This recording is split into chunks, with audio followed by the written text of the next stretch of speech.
In the vast expanse of the Milky Way, where stars burned like eternal furnaces and nebulae swirled in cosmic dances, the Zorathian Empire reigned supreme. For millennia, the Zorathians had been the unchallenged apex predators of the galaxy. Towering beings with iridescent scales that shifted colors to reflect their emotions, they possessed bodies engineered for war, limbs that could extend like whips, eyes that pierced through darkness, and minds linked in a hive-like network that allowed instantaneous strategy sharing across light years. Their technology was the stuff of legends, fleets of starships that warped space-time to fold distances, weapons that unraveled atomic bonds, and shields that absorbed the energy of supernovas. The Zorathians had conquered over 1,000 worlds, subjugating races from the silicon-based intelligences of the core worlds to the ethereal gas giants of the Outer Rim. No species had ever withstood their onslaught. Their philosophy was simple: strength demanded expansion, and weakness invited annihilation. Under the rule of the Grand Overlord Krazek, a colossal figure whose scales gleamed with the embedded jewels of fallen empires, the Zorathians sought total dominion. The galaxy bends to the strong, Krazek would proclaim in his thunderous voice, echoing through the neural links of his legions. It was during a routine scouting mission that the Zorathians first encountered humanity. A probe dispatched to the Sol system, a backwater arm of the galaxy, detected anomalous signals, primitive radio waves evolving into quantum fluctuations.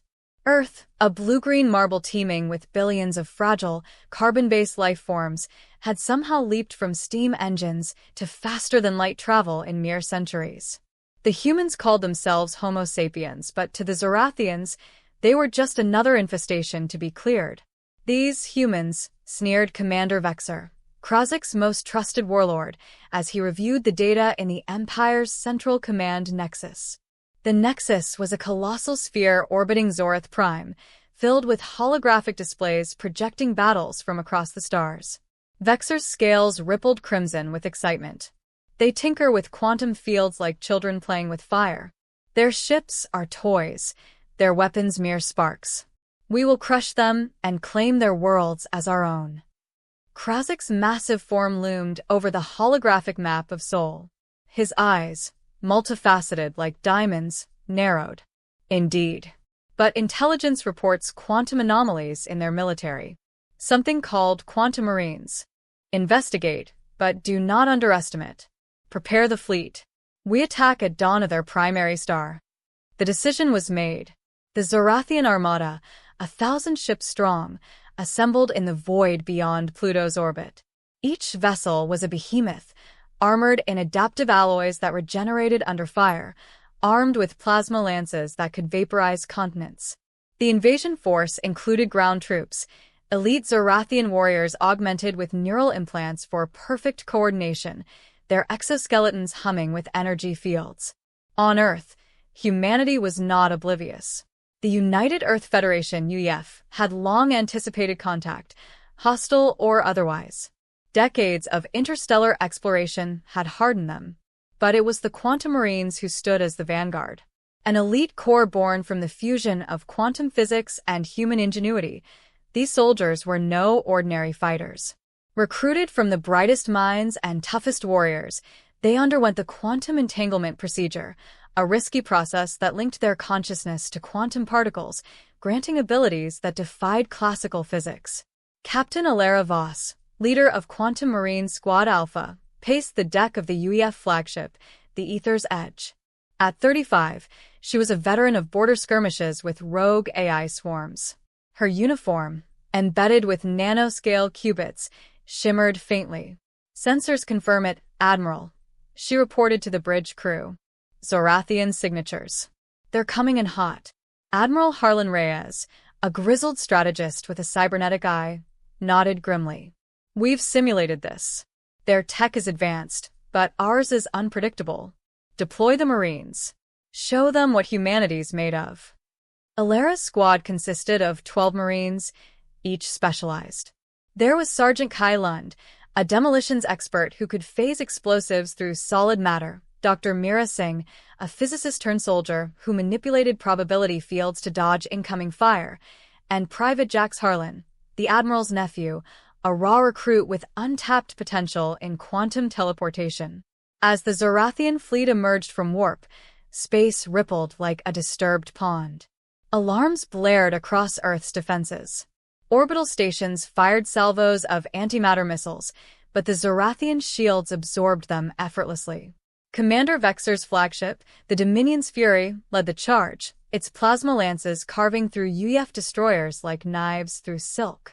Pathetic, Vexor broadcasted on all frequencies, his voice a guttural roar translated into human tongues. Surrender your worlds, or perish.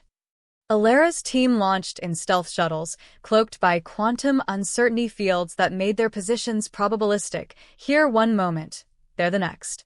Remember the training. Alera calmed her squad. We're not just fighting, we're rewriting reality. The battle ignited over Mars. Zorathian dropships disgorged warriors onto the red dust, establishing beachheads. Human colonists fought back with laser rifles and mechs, but the aliens' superior strength overwhelmed them.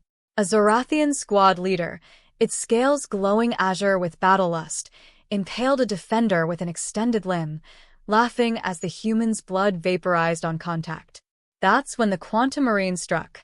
Alera's shuttle decloaked amid the chaos. She activated her entanglement suit, linking her position to a distant quantum beacon. In a flash of azure light, she teleported behind the Zorathian leader, her phase blade, a weapon that vibrated at quantum frequencies, slicing through its armor as if it were paper. The alien's neural link screamed in agony, disrupting nearby troops. Quantum breach. Vexor bellowed from orbit, his command center alive with alerts. These humans, they fold space like us, but differently. Adapt shields. On the ground, Kai phased a cluster of grenades into the heart of a Zorathian outpost. The explosives materialized inside enemy ranks, detonating in a cascade of fire that shattered their formation. Mira, dodging plasma bolts with improbable grace, her probability field making shots curve away, hacked into an alien comms node, feeding false data back to the fleet. But the Zorathians were no fools. They countered with EMP bursts tuned to disrupt quantum fields, forcing the Marines to fall back. Jax, in his first real combat, panicked as a Zorathian warrior charged him. I can't teleport, he yelled, his suit flickering. Focus, kid. Alera shouted, entangling her consciousness with his. Through the link, she guided him. Visualize the qubit spin, align the wave functions. In a burst, Jax vanished and reappeared atop the alien, driving his boot into its skull with enhanced momentum from the quantum jump. The middle phase of the invasion dragged on, turning the Sol system into a war zone. Zorathian ships bombarded Earth's moon bases, cratering the surface into glass.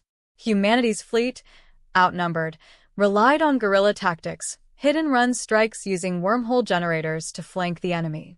Aboard the Dominion's Fury, Vexor conferred with Krasik via neural hologram. These quantum marines are anomalies, Overlord.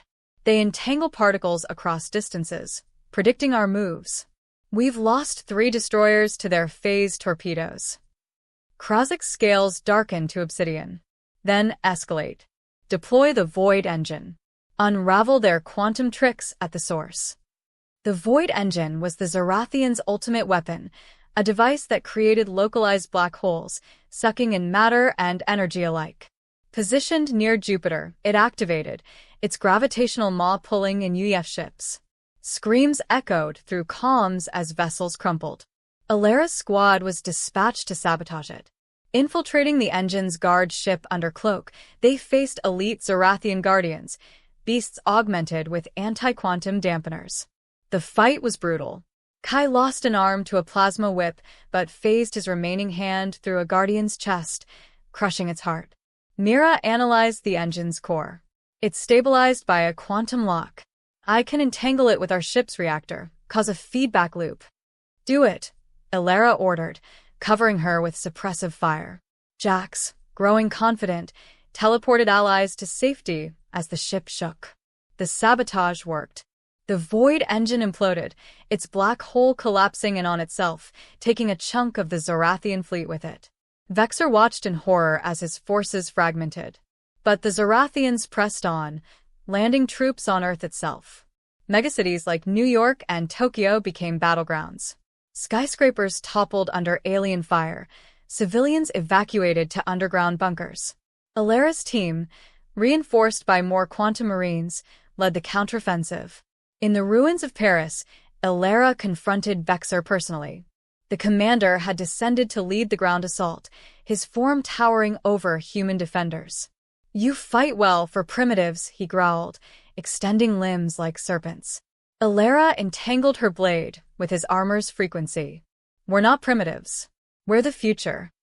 Their duel was a blur, Vexor striking with overwhelming force, Alera phasing through attacks, countering with precision strikes that disrupted his neural links. As Vexor weakened, a revelation hit him. Through captured data, he learned humanity's secret. The quantum marines weren't just enhanced, they were the product of a desperate evolution. Earth's history of wars had forged a resilience, combined with quantum tech stolen from ancient alien ruins buried on Mars. "You are abominations," Vexor rasped, collapsing. With Vexor captured, the tide turned. Krazak, sensing defeat, ordered a retreat. But humanity pursued. Using a massive quantum array on Earth, the UEF entangled the Zorathian flagship's engines, forcing it to materialize in Sol's sunward orbit, vulnerable. The final assault came aboard Krazak's command vessel. Alera's squad boarded via teleport, fighting through corridors lined with desperate warriors. In the throne room, Krazak awaited, his body a fortress of scales and energy. "You dare challenge the galaxy's strongest?" he thundered, unleashing a psychic wave that disrupted entanglements. Jax, inspired, linked the entire squad's minds. Together, he urged. Their combined quantum field overwhelmed Krazak, phasing restraints around him. Defeated, Krazak bowed his head. "We underestimated you. The galaxy is yours to share." Peace came not through annihilation, but negotiation. The Zorathians, humbled, signed a treaty, exchanging tech for alliance. Humanity emerged as equals, their quantum marines guardians of a new era. Years later, Alera stood on a rebuilt Earth, watching stars. "We met the strongest," she whispered, "and showed them strength isn't everything.